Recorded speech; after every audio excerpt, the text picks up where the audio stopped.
আসসালামু আলাইকুম।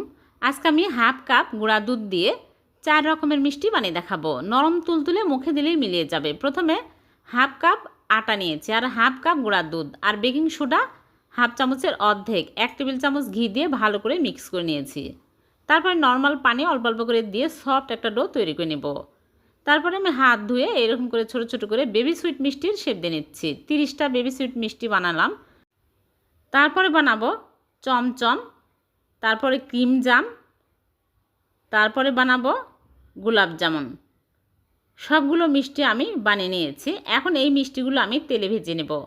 হালকা গরম তেলের মধ্যে বেবি সুইট মিষ্টিগুলো দিয়ে আমি 3 কালার করে নেব, অফ হোয়াইট কালার, গোলাপ জামুন কালার, কালো জামুন। তারপরে আমি দিয়ে দিচ্ছি কালো জামুন, চমচম, গোলাপ জামুন দিয়ে আমি নেড়েচেড়ে ভেজে নেব। সবগুলো মিষ্টি ভেজে তুলে নিয়েছি। এখন চিনি শিরা তৈরি করব। 1 কাপ চিনি, 2 কাপ পানি, এলাচ দিয়ে বলক তুলে নেব। বলক উঠে আসলে মিষ্টিগুলো দিয়ে আমি 2 মিনিট জাল করে নিয়েছি। 2 মিনিট পর চুলা থেকে নামিয়ে রেখে দিব সারা রাত। পরের দিন সকালে মিষ্টিগুলো সার্ভ করে নিচ্ছি। হয়ে গেল ভীষণ মজার নরম তুলতুলে 4 রকমের মিষ্টি। ভালো লাগলে লাইক, কমেন্ট, শেয়ার করে দেবেন। আল্লাহ হাফেজ।